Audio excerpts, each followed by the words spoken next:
Assalamualaikum warahmatullahi wabarakatuh. Kami kelompok 8 dari materi ke-12 yang beranggota 1. Hibzul Mifta Al-Fadhon, 2. Erica Yana Maprilidia, 3. Muhammad Komaruzaman. Ya, baiklah. Langsung saja masuk ke materi, yaitu hak atas benda jaminan. Yang pertama, di dalam pasal 1131 KUH Perdata berisi sebagai berikut. Segala keberadaan si berutang, baik yang bergerak maupun yang tak bergerak, baik yang sudah ataupun maupun yang baru akan ada di kemudian hari, menjadi tanggungan untuk segala perikatan perorangan. Berdasarkan pasal 1131 tersebut, KUH Perdata hanya mengatur dua macam jaminan, yaitu yang pertama jaminan terhadap benda bergerak yang disebut dengan gadai, kemudian yang kedua jaminan benda tidak bergerak yang disebut dengan hipotek. Perbedaan itu bertujuan untuk menentukan cara meletakkan jaminan pada benda-benda tersebut. Kemudian benda tidak bergerak. Yang pertama, benda tidak bergerak karena sifatnya. Di dalam pasal 506 KUH Perdata, misalnya seperti tanah dan segala sesuatu yang melekat dan didirikan di atasnya, atau pohon-pohon dan tanaman-tanaman yang akarnya menancap ke tanah, buah yang belum dipetik, dan barang-barang tambang. Yang kedua, benda tidak bergerak karena tujuan pemakaian dan peruntukannya. Di dalam pasal 507 KUH Perdata, yaitu segala sesuatu yang meskipun tidak secara sungguh-sungguh digabungkan dengan tanah atau bangunan, namun dimaksudkan untuk mengikuti tanah dan bangunan itu untuk waktu yang agak lama, misalnya mesin-mesin pabrik, perumahan, beserta benda-benda yang diletakkan pada dinding, seperti contohnya yaitu seperti lukisan atau perhiasan dan lain sebagainya. Yang ketiga yaitu benda tidak bergerak karena ketentuan undang-undang di dalam pasal 508 KUH Perdata, yaitu suatu benda menjadi tidak bergerak karena memang telah ditetapkan seperti itu oleh undang-undang. Misalnya hak pakai hasil, hak usaha, kapal-kapal berukuran berat, dan lain sebagainya. Kemudian benda bergerak. Yang pertama, benda bergerak karena sifatnya, yaitu benda-benda yang dapat berpindah dan dipindahkan. Misalnya ayam, buku pensil, meja, kursi, kapal, perahu, dan lain sebagainya. Ini di dalam pasal 509 dan 510 KUH Perdata. Kemudian yang kedua yaitu benda bergerak karena ketentuan undang-undang, misalnya penagihan, piutang, saham, andil dalam persekutuan dagang, surat sero, obligasi, dan lain sebagainya. Ini di dalam pasal 511 KUH Perdata. Lanjut tentang gadai, yaitu di dalam pasal 1150,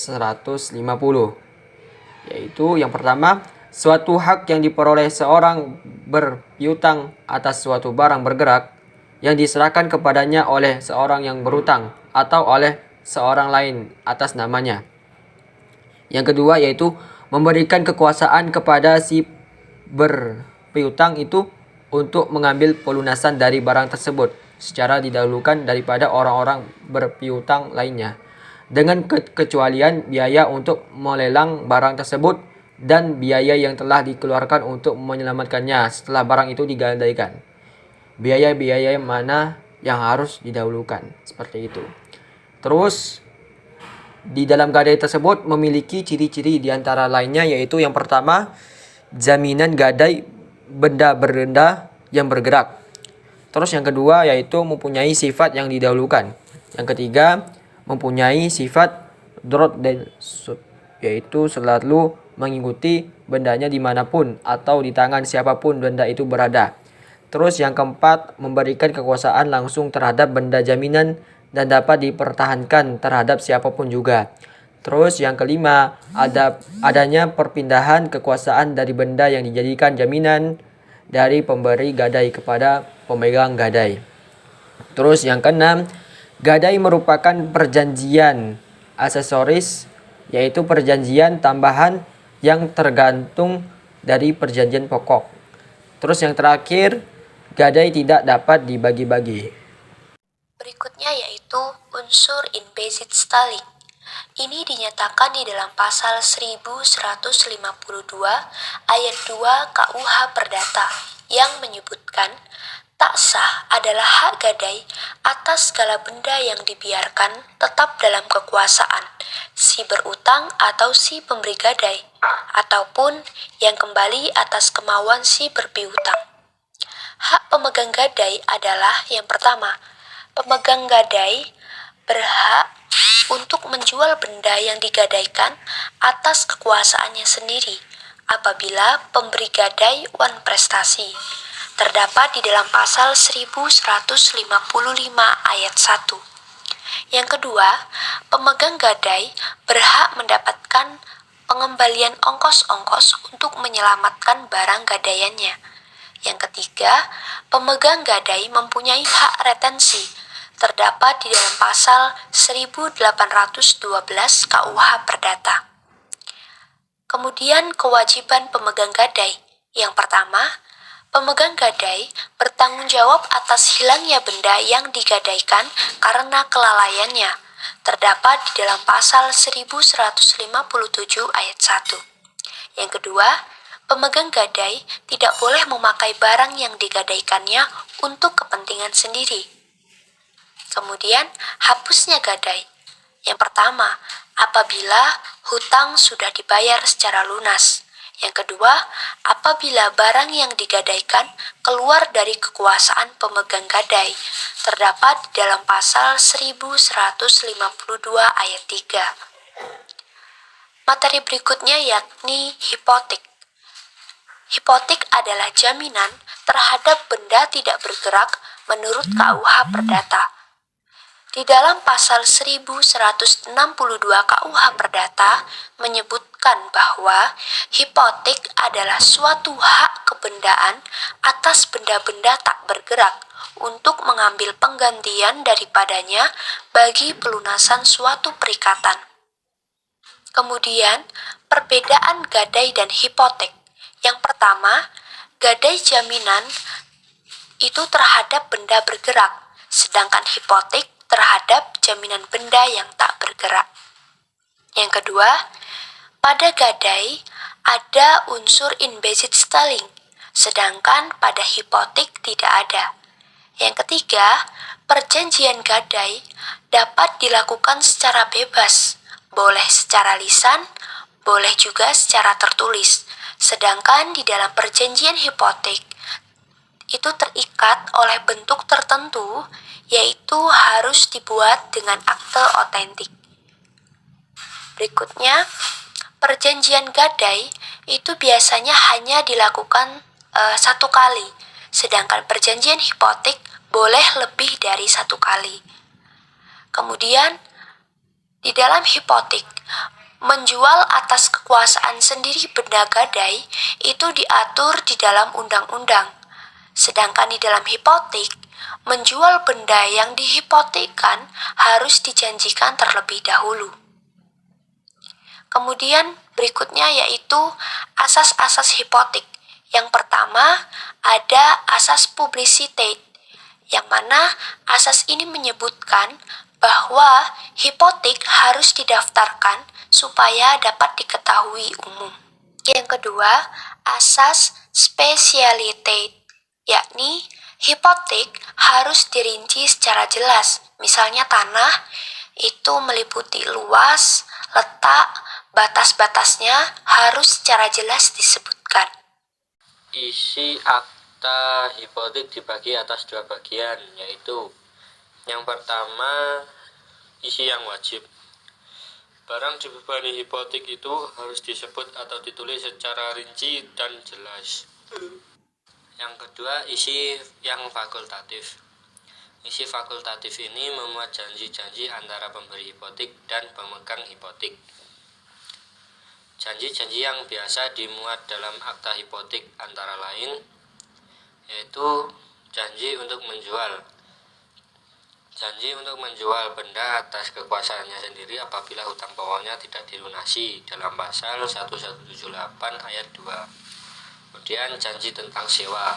Pemberi hipotek dibatasi dalam kekuasaannya untuk menyewakan benda yang dibebani tanpa izin pemegang hipotek mengenai cara maupun waktunya dalam pasal 1185 ayat 1. Kemudian janji tentang asuransi. Apabila ada peristiwa yang tidak diduga-duga sebelumnya, misalnya kebakaran, banjir, antara pemberi dan pemegang hipotek membuat perjanjian tentang asuransi yang diberitahukan kepada perusahaan asuransi supaya perusahaan asuransi terikat dengan janji tersebut. Kemudian janji untuk tidak dibersihkan. Janji ini diberikan kepada semua pemegang hipotek dengan syarat diadakan dalam penjualan secara sukarela yang dikehendaki oleh pemilik bendanya. Janji untuk tidak dibersihkan hanya dapat dilakukan oleh pemegang hipotek pertama dalam pasal 1210 ayat 2. Hapusnya hipotek. Dalam pasal 1209 KUH Perdata, hipotek hapus karena yang pertama, hapusnya perikan pokok. Yang kedua, pelepasan hipoteknya oleh si berpiutang. Yang ketiga, penetapan tingkat oleh hakim karena adanya pembagian tanahnya dari beban-beban hipotek. Hipotek terhadap benda tak bergerak, khususnya terhadap tanah yang sudah dihapus dan diganti dengan hak tanggungan berdasarkan Undang-Undang Nomor 4 Tahun 1996 tentang hak tanggungan. Dalam pasal 1178 KUH Perdata menerangkan bahwa ketika utang tidak dilunasi atau ada bunga terutang yang tidak dibayar, pemegang hipotek mempunyai hak mutlak untuk menjual aset jaminan di muka umum atau melalui pelelangan umum agar hasilnya dapat melunasi utang yang ada, baik jumlah uang pokok maupun bunga dan biaya lainnya. Pemegang hipotek dapat menempuh upaya pemenuhan pembayaran utang melalui proses litigasi dengan dua cara, yaitu yang pertama menarik debitur secara tergugat ke pengadilan negeri, yang kedua mengajukan permintaan atau permohonan eksekusi ke pengadilan negeri. Bagaimana tertuang dalam pasal 60 UU Pelayaran, akta memiliki kekuatan eksekutorial. Dengan kata lain, jika debitur menyalahi kesepakatan atau cedera janji, pemegang hipotek dapat meminta fiat eksekusi kepada ketua pengadilan negeri setempat dengan 4 tahapan. Tahapan pertama yaitu pengadilan akan mengeluarkan surat peringatan atau anmaning. Yang kedua, adanya penetapan sita eksekusi. Yang tahapan ketiga, penetapan lelang. Dalam penetapan lelang, penjualan lelang dapat dilakukan berdasarkan kekuasaan sendiri. Langkah ini dapat ditempuh jika dalam akta hipotek tercantum kuasa untuk menjual sendiri benda yang dijaminkan tanpa campur tangan pengadilan apabila debitur cedera janji. Tahapan keempat, penjualan di bawah tangan. Langkah ini dilakukan berdasarkan kesepakatan kreditur dan debitur untuk memberi harga beli tertinggi.